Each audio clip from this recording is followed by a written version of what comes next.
Sebelum lanjut ke alur ceritanya, mohon bantu Mimin dengan cara like dan subscribe, biar Mimin bisa terus menghibur kalian. Eits, jangan lupa komen juga ya, karena dengan masukan dari kalian pemirsa terkasih, semoga channel ini lebih berkembang. Terima kasih. Bab 3221. Aku tidak memanggil Ansel Torres ke sini untuk menghindari hukum. Aku memintanya untuk menegakkan hukum secara adil.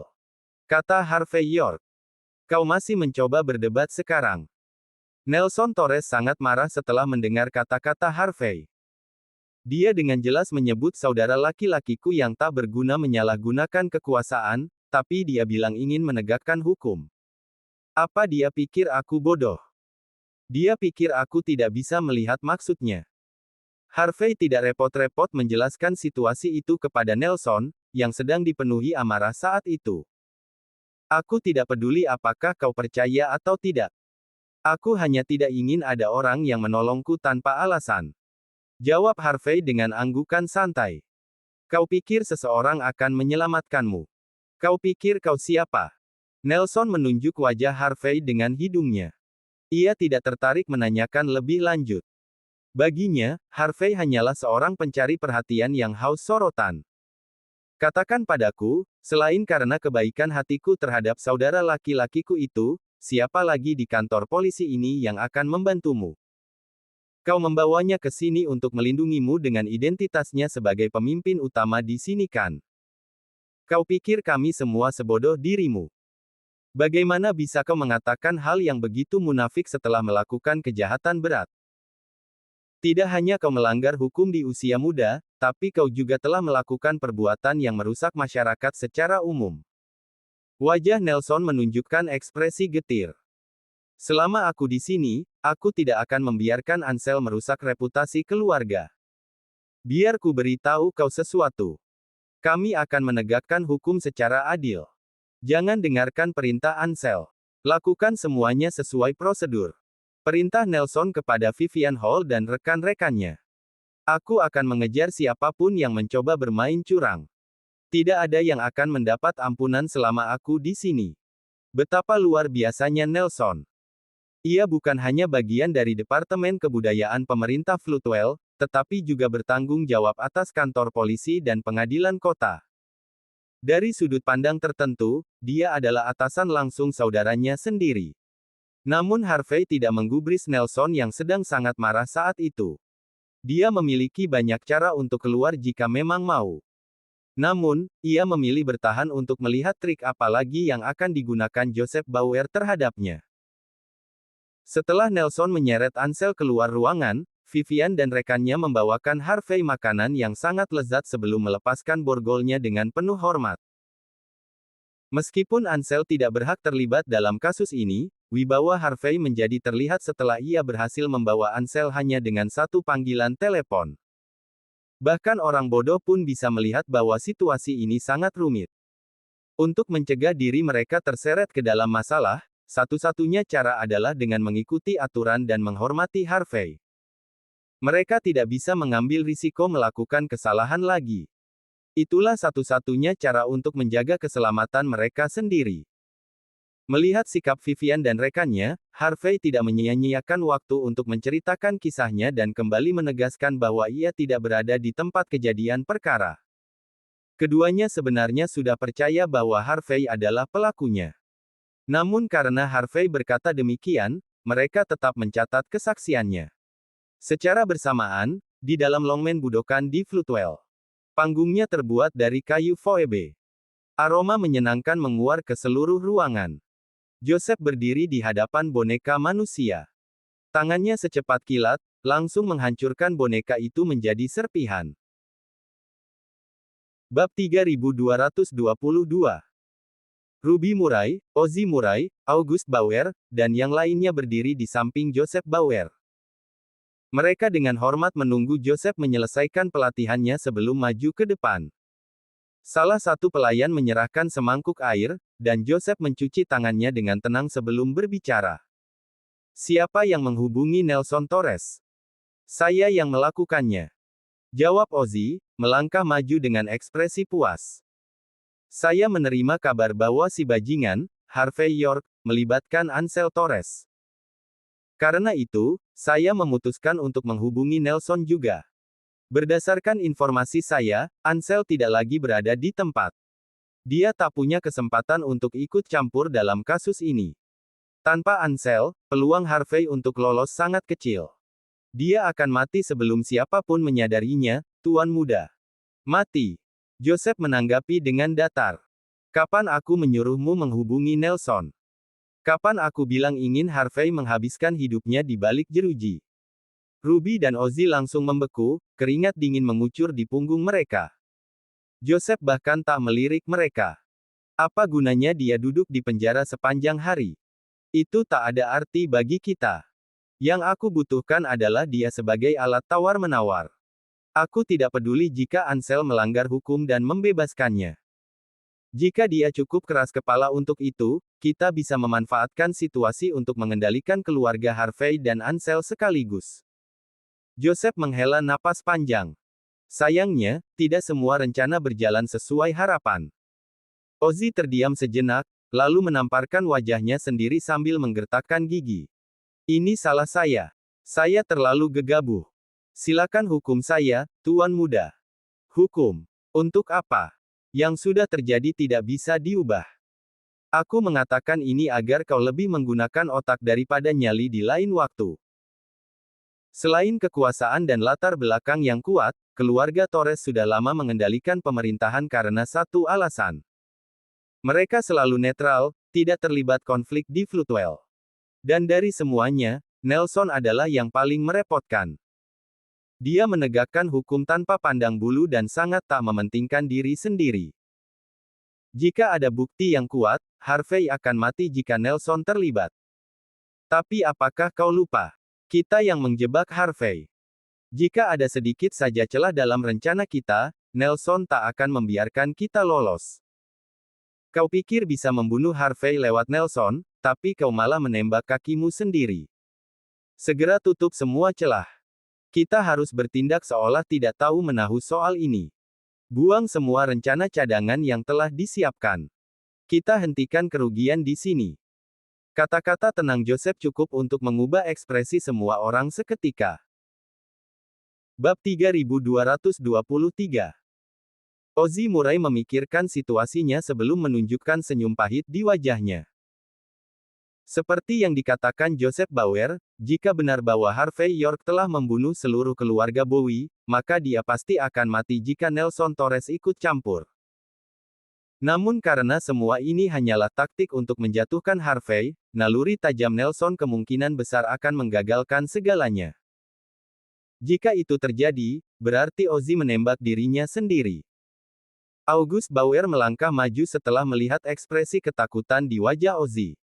Ada satu hal yang membuat saya penasaran, Tuan Muda. Mengapa Mandy Zimmer menolak tawaran semurah hati itu dari Anda? Secara logika, dia seharusnya mempertimbangkan untuk menyelamatkan suaminya. Tapi, apa yang dia lakukan sekarang justru menyakiti Harvey lebih dalam kan? Haruskah kita mulai dengan mendekatinya dulu? Perempuan ini jauh lebih merepotkan daripada yang aku kira. Joseph menunjukkan ekspresi dingin saat membicarakan Mandy.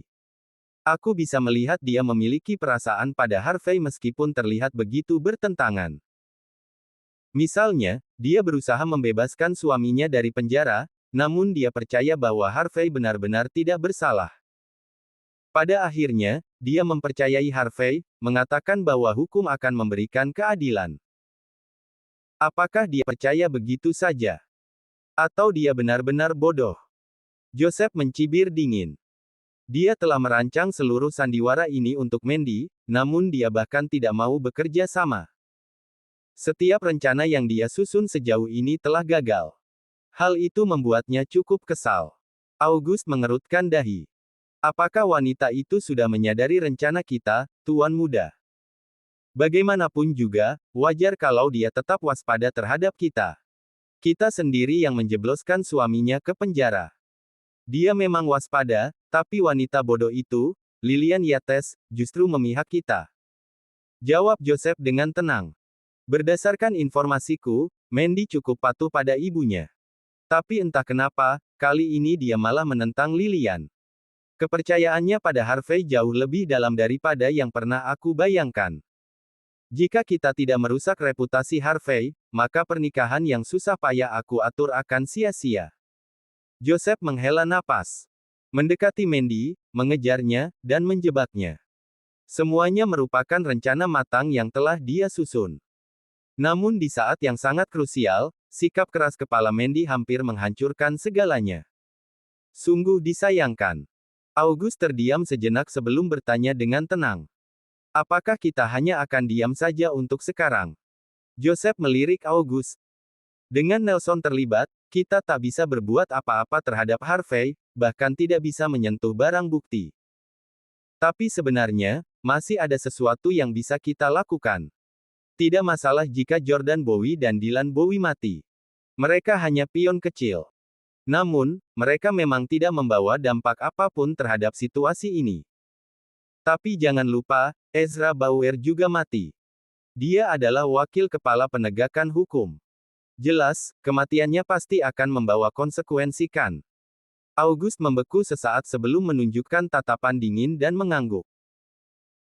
Bab 3224. Keesokan harinya, di pagi buta. Langit Floodwell tampak sedikit lebih kelam dari biasanya. Penurunan suhu secara tiba-tiba membuat jalanan terasa jauh lebih dingin. Toko-toko pun buka lebih lambat dari biasanya karena hal ini. Dua petugas kepolisian yang tampak mengantuk sedang berpatroli di pintu masuk kantor polisi Floodwell. Saat mereka hendak berganti shift dan sarapan, puluhan mobil tiba-tiba melintas. Tidak lama setelah itu, ratusan orang berjubah turun dari mobil-mobil tersebut. Dada para petugas berdebar keras saat mereka menggenggam senjata api di pinggang. Orang-orang berjubah itu tampak jelas terlatih.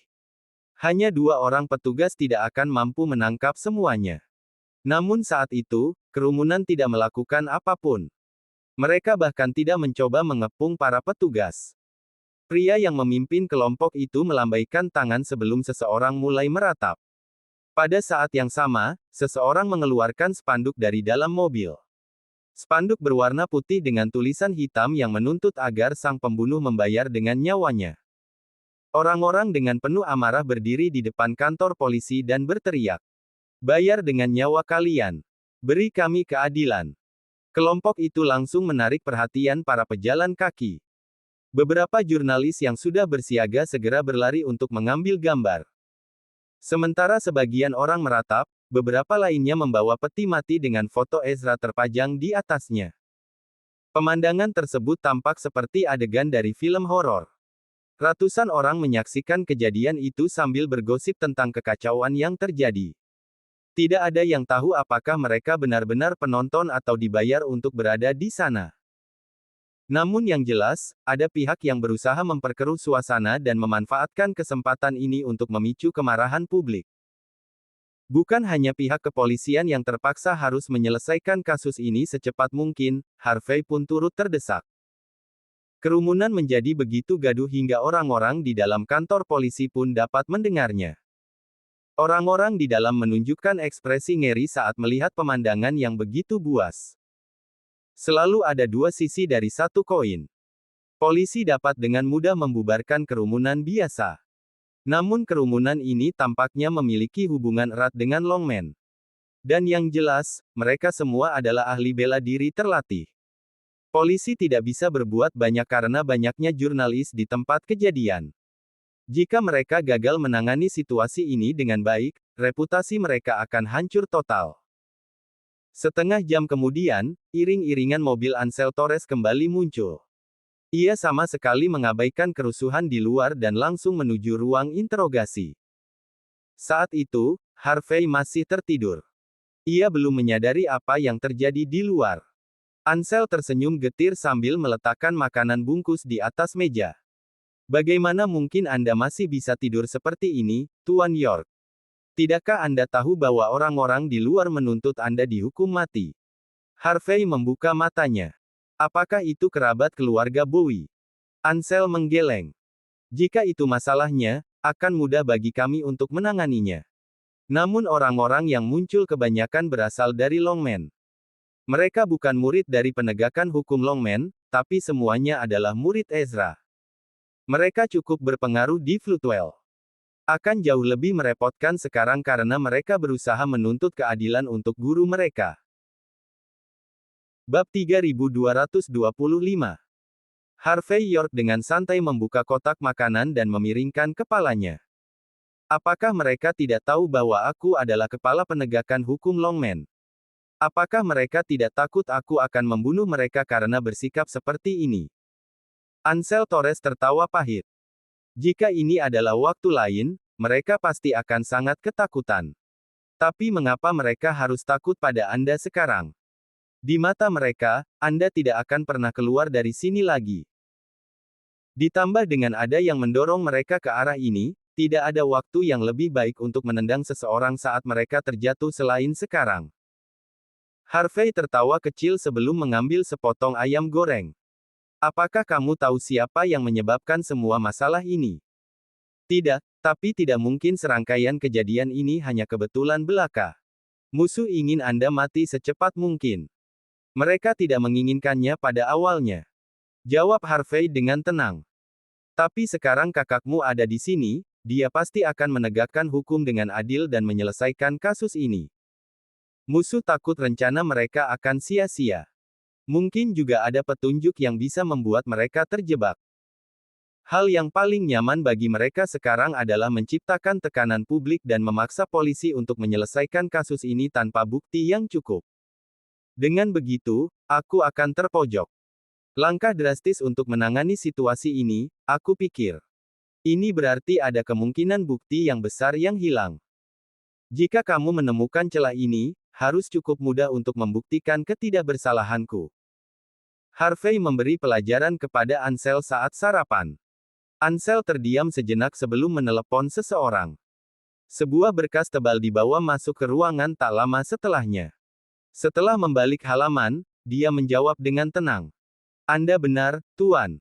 Ada masalah besar dengan bukti-buktinya. Rekaman yang mereka berikan hanya menunjukkan Anda masuk dan keluar dari lokasi kejadian, tapi tidak ada yang terjadi di antaranya. Selain itu, jejak beberapa jam sebelum kedatangan kita juga tidak ditemukan. Sederhananya, bukti terkuat yang mereka punya sangat cacat di mata seorang profesional. Ini diedit setelah semua. Karena itu, kita seharusnya tidak bisa menggunakan ini untuk menuduh Anda. Melihat ini, Anda pasti bukan tersangka. Anda bebas pergi. Kecuali ada bukti baru, seluruh insiden ini tidak ada hubungannya dengan Anda. Anda bisa pergi setelah selesai makan. Tapi sekarang, wajah Ansel sedikit merengut. Jelas, musuh sudah tahu bahwa berkas ini pada akhirnya akan diambil. Namun, tidak ada yang tahu bahwa beberapa inspektur bekerja sama dengan insiden ini. Itulah alasan mengapa ada keributan besar di luar. Dalam situasi seperti itu, Harvey akan menimbulkan kehebohan besar jika dia benar-benar pergi saat ini. Aku bisa pergi sekarang kan? Harvey berdiri sebelum mengangkat bahu. Kalau begitu, mari kita lihat hadiah yang mereka kirimkan padaku. Bab 3226. Setengah jam kemudian, orang-orang menyerbu pintu masuk kantor polisi. Rahel membawa sekelompok orang dari penegakan hukum Longman serta geng kapak dan membentuk barisan untuk mencegah siapapun memasuki tempat tersebut. Ada beberapa hal yang tidak dapat dilakukan oleh polisi, tetapi penegakan hukum Longman dan geng kapak bisa. Meskipun begitu, musuh pasti sudah tahu bahwa Harvey mungkin memiliki cara untuk menangani situasi ini. Sementara kedua belah pihak terlibat konflik, semakin banyak orang yang muncul untuk menonton pertunjukan, semakin memperburuk situasi. Bahkan TV Floodwell, Suara Kota, mengirim beberapa jurnalis profesional ke lokasi kejadian. Untuk memperburuk seluruh situasi dan memberitahukan semua orang di kota tentang insiden tersebut. Apa yang disebut rapat umum telah berubah menjadi konferensi pers. Kamera mengarah ke lokasi, menyiarkan seluruh situasi secara langsung. Ansel tidak tahu apa yang dipikirkan Harvey, ketika dia melihat sekelompok besar jurnalis dan platform pengamat di belakang mereka, ekspresinya berubah suram dalam sekejap. Berdasarkan bukti yang ada, Harvey jelas tidak bersalah. Sayangnya, penduduk kota kemungkinan tidak akan menerima kenyataan itu. Motto mereka adalah, tidak bersalah sampai terbukti bersalah, tetapi hal yang sama tidak bisa dikatakan untuk orang-orang di kota ini. Di mata mereka, mata ganti mata, adalah cara terbaik untuk memperlakukan para kriminal. Harvey dengan tenang mengirim beberapa pesan teks sebelum berganti pakaian dan berdiri di platform. Pembunuh. Terima hukumanmu. Bayar dengan nyawamu. Kerumunan mulai berteriak kepada Harvey. Beberapa bahkan mengeluarkan telur busuk untuk dilemparkan ke platform. Geng kapak sudah mempersiapkan diri untuk situasi seperti ini, mereka membuka payung mereka untuk melindungi siapa saja yang melemparkan benda ke arah Harvey. Harvey mengabaikan kekacauan dan tidak membuang waktu untuk mengambil mikrofon. Karena kalian semua ada di sini untuk menuntut pernyataan dariku. Aku akan membuatnya singkat. Nomor 1, aku tidak membunuh keluarga Bowie. Memang aku memiliki beberapa konflik dengan Jordan, tapi dia tidak layak bagiku untuk mengotori tanganku dan melawan prinsipku sendiri. Nomor 2, polisi tidak memiliki bukti yang membuktikan bahwa aku adalah pembunuhnya. Jangan salahkan aku jika aku menggugat kalian semua karena terus menuduhku. Nomor 3, aku tahu, banyak dari kalian di sini sedang dimanfaatkan oleh seseorang. Kita semua orang cerdas di sini. Jangan jadikan diri kalian sebagai pion pengorbanan untuk tujuan orang lain. Kata-kata sederhana Harvey tenang dan tegas, menjelaskan kebenaran masalah ini serta situasi secara keseluruhan. Kerumunan jatuh dalam keheningan. Tidak ada yang menyangka Harvey akan berdiri di depan kantor polisi untuk membuat pernyataan seperti itu, padahal dia bisa saja lolos dari hukum dengan kekuasaannya. Dia bahkan mengonfirmasi bahwa dia bukan pembunuh di hadapan begitu banyak orang, serta memberi kesan bahwa kerumunan sedang dimanfaatkan. Atau orang biasa tidak akan mengumumkan hal seperti itu, meskipun mereka mengetahuinya. Akan sangat buruk jika mereka secara tidak sengaja berhadapan dengan orang yang salah. Namun, sikap tenang dan terkendali Harvey membuat kerumunan benar-benar terkejut. Tentu saja, aku masih seorang tersangka meskipun aku bukan pembunuhnya. Untuk membuktikan ketidakbersalahanku, selain sepenuhnya bekerja sama dengan polisi, aku akan secara pribadi menyediakan 15 juta dolar untuk mendanai penyelidikan. Sebagai tambahan, siapapun yang memberikan informasi berguna akan diberikan hadiah sebesar 800 ribu dolar. Bab 3227. Setelah mendengar angka-angka itu, kerumunan terkejut. Bagi orang biasa, ini adalah angka yang sangat besar. Karena Harvey bersedia menghabiskan uang sebanyak itu untuk membuktikan ketidakbersalahannya, itu berarti dia bukan pembunuh. Bagaimanapun, tidak ada yang akan melakukan sesuatu yang tidak menguntungkan tanpa alasan. Dia berbohong. Dia adalah tersangka terbesar yang pernah ada. Dia pembunuhnya. Dia memberi uang sebanyak ini karena dia bersalah. Mengapa dia melakukan sesuatu seperti ini jika itu tidak benar? Namun, masalah baru muncul begitu satu masalah diatasi. Beberapa orang berpakaian jubah berdiri di depan. Mereka semua tinggi dan berpostur tegap, serta mampu menembus jalan di antara geng kapak yang berusaha menjaga ketertiban. Para murid penegakan hukum Longman mengernyit begitu menyadari bahwa orang-orang ini adalah wajah-wajah yang sudah dikenal. Ayo bicara. Kami semua adalah kerabat wakil kepala Bauer. Kami punya hak untuk mengatakan yang sebenarnya. Apakah kau takut membiarkan kami bicara? Apakah itu karena kau bersalah? Kau takut kebohonganmu akan terbongkarkan? Terkutuk kau. Kau pikir kami bodoh? Seorang pembunuh berani berpura-pura seperti sedang mengadakan konferensi pers. Aku akan mengatakan yang sebenarnya. Itulah yang benar, membayar dengan nyawanya untuk dosa-dosanya. Kerabat Ezra mulai berteriak sekeras-kerasnya, tanpa menahan diri, menarik perhatian semua orang. Para jurnalis segera mengarahkan kamera dan mikrofon mereka kepada mereka, seperti hiu yang mencium bau darah. Wajah Rahel dan Ansel di bawah panggung menunjukkan rasa jijik. Semua akan berakhir dengan lancar, tetapi tidak ada yang mengira sesuatu seperti ini akan terjadi. Rahel mendaki naik di samping Harvey dan bertanya dengan pelan. Mengapa mereka ada di sini, Tuan York? Status mereka jauh lebih tinggi daripada murid-murid Longman. Ini buruk. Harvey hanya tertawa kecil. Aku yang mengundang mereka ke sini. Bisiknya. Rahel memberinya tatapan bingung. Saat itu, jurnalis dari Floodwell TV menempelkan mikrofon mereka di depan Harvey. Semua orang tahu Anda adalah tersangka terbesar di sini, Tuan York. Kami tahu Anda bersedia membuktikan ketidakbersalahan Anda dengan uang. Namun, keluarga korban ada di sini untuk menanyakan Anda. Apakah Anda cukup berani untuk menghadapi mereka? Apakah Anda ingin mendengar kesaksian mereka? Segala sesuatunya hanya akan semakin jelas jika Anda mau mendengarkan. Dengan cara ini, ketidakbersalahan Anda akan terbukti. Tapi jika tidak, kami harus meragukan kata-kata Anda. Para reporter dengan keras mempertanyakan ketidakbersalahan Harvey setelah melihat keluarga Ezra. Mengapa Anda tidak berbicara dengan keluarga korban sekarang mereka ada di sini, Tuan York?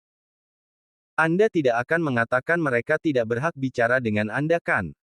Saat itu, sekumpulan orang muncul. August sedang memimpin kelompok tersebut. Lebih banyak orang berpakaian jas mengikuti di belakangnya. Mereka semua menatap Harvey dengan tatapan menghina. Tentu saja, seluruh kekacauan ini adalah ide August. Dia siap memberikan pukulan terakhir kepada Harvey. Bab 3228. Harvey tersenyum samar saat melihat August muncul. Itu agak memalukan, bukankah begitu? Apakah kau tidak mengundang tuan muda ke-13mu untuk bermain dalam acara besar seperti ini? Apakah dia akan membuat kambing hitamnya muncul? Tidakkah kau pikir itu agak memalukan? Tuan muda ke-13. Lumpuh. Ekspresi August berubah seketika setelah mendengar kata-kata Harvey. Kau pembunuh di sini, Harvey. Kami hanya di sini untuk membawa keadilan, kau masih mencoba menjebak tuan muda ke-13. Kau pasti sakit. Keluarga-keluarga ini, kerumunan ini, dan wartawan memiliki mata. Kau tidak bisa membohongi kami. August menjelaskan secara singkat pengalamannya dan memutar rekaman untuk semua yang hadir. Para wartawan sangat senang melihat kejadian yang terungkap. Pada titik ini, insiden ini pasti akan menjadi berita besar keesokan harinya. Apakah kamu mau mendengarkan keluarga korban, Tuan York? Teriak para wartawan. Kamu setidaknya harus menjelaskan diri kan? Para murid penegakan hukum Longman dan geng kapak mengernyit mendengar kata-kata itu, terlihat seolah-olah mereka telah bertemu musuh bebuyutan. Namun, mereka berada di perahu yang sama dengan Harvey. Jika Harvey benar-benar didakwa sebagai pembunuh, sisanya kemungkinan akan mengalami nasib yang sama. Keluarga Ezra tentu saja mendapat bantuan dari Joseph. Sejak mereka muncul, mereka secara alami sudah siap untuk melawan Harvey. Apakah mereka ingin bicara? Harvey tersenyum melihat betapa kerasnya mereka mencoba menghentikan segala sesuatunya berjalan sesuai keinginannya.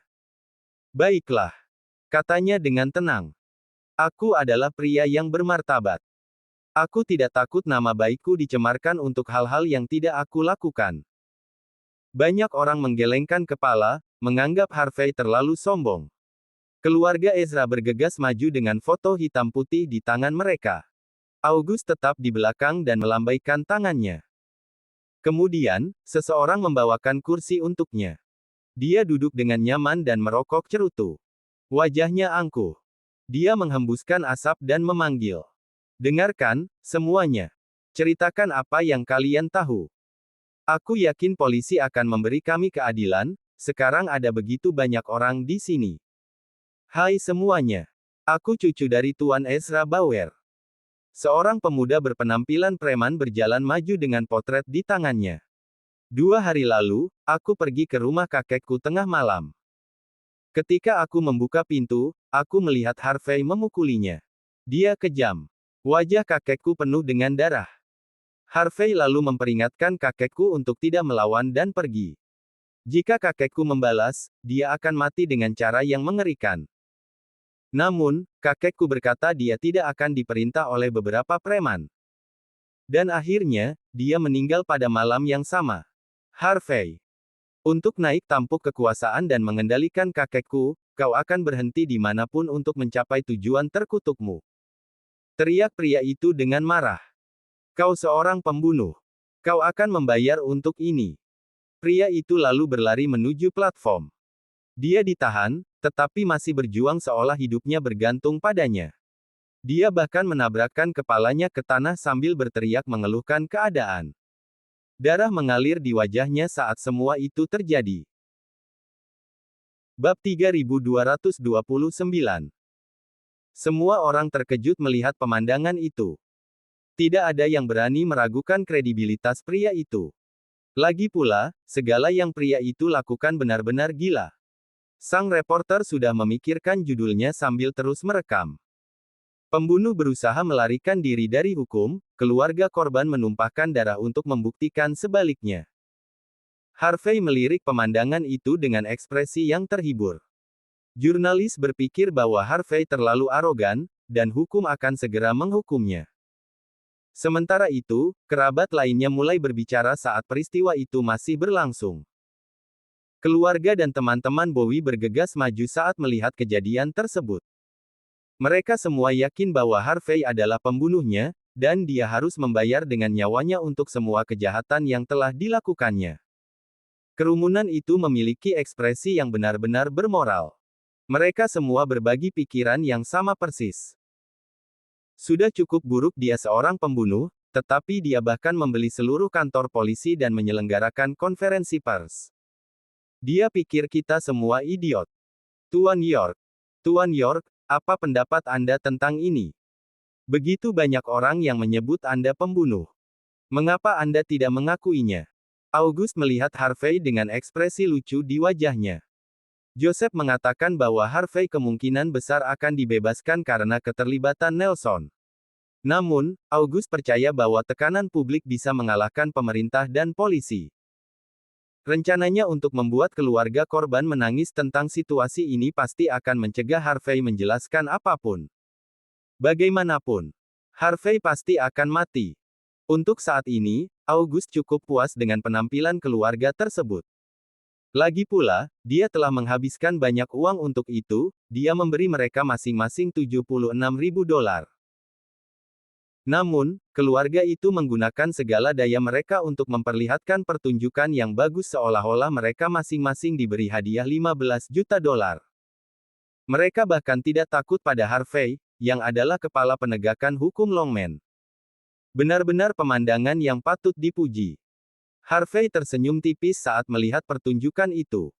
Berapa banyak uang yang kau berikan kepada mereka? Kau tidak bisa begitu saja mengatakan itu. August tersenyum kembali, tanpa rasa takut. Kami semua di sini untuk satu tujuan, yaitu keadilan. Kenapa kami harus melakukan ini hanya untuk uang? Aku tidak keberatan jika kau mencemarkan nama baikku. Tapi ini adalah keluarga korban yang kita bicarakan. Tentu, aku bisa membeli satu orang. Tapi untuk seluruh keluarga, tidak bisa dibeli. Mereka ingin keadilan untuk orang yang mereka cintai. Apakah kau pikir mungkin semua orang berbohong dengan cara yang sama? Kau agak pesimis jika berpikir begitu.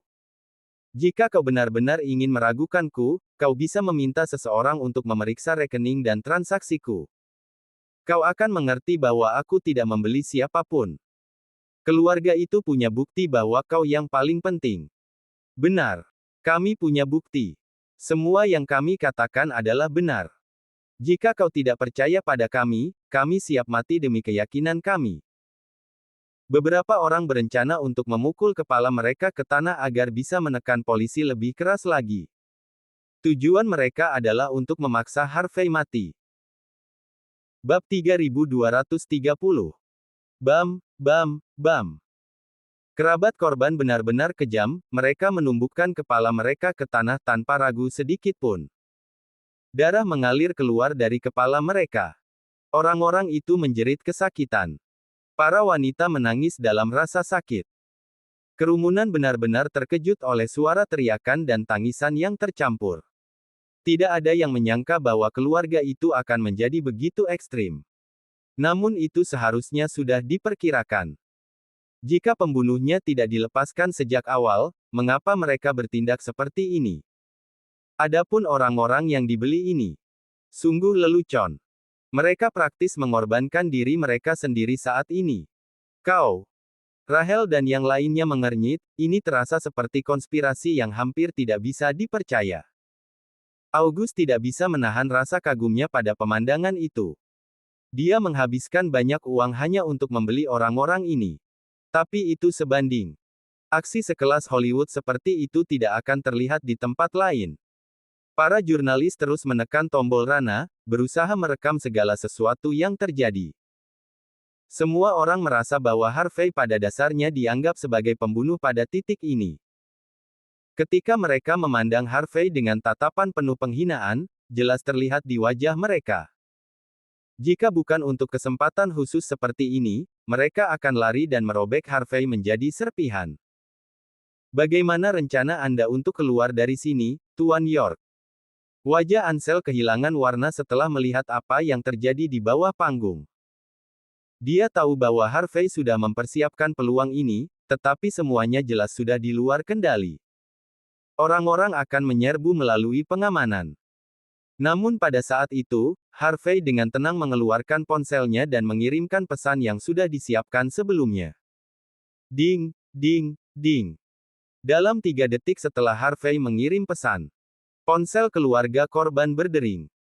Orang-orang yang menjerit, dengan wajah tertutup darah, secara insting mengeluarkan ponsel mereka. Setelah melihat sekilas, ekspresi mereka berubah seketika. Orang-orang yang menangis untuk orang yang mereka cintai berhenti dengan cepat. Sebuah perasaan bahaya bisa dirasakan di seluruh tempat itu.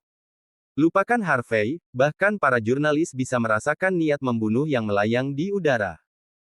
Rahel dan yang lainnya saling bertukar pandang.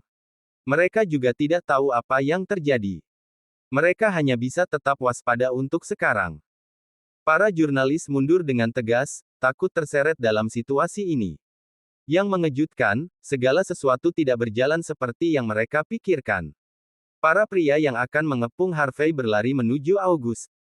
Kamu tidak bisa melakukan ini, Tuan Muda. Bagaimana kamu bisa berbalik melawan kami? Benar. Apa kamu pikir kami bodoh?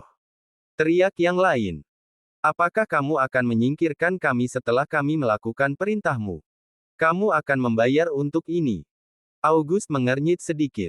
Apa maksudmu? Aku tidak mengerti. Apa? Kamu tidak mengerti. Kenapa bisa begitu? Seseorang terkekeh dingin. Ayo, kalau begitu. Katakan apa arti pesan ini sebenarnya.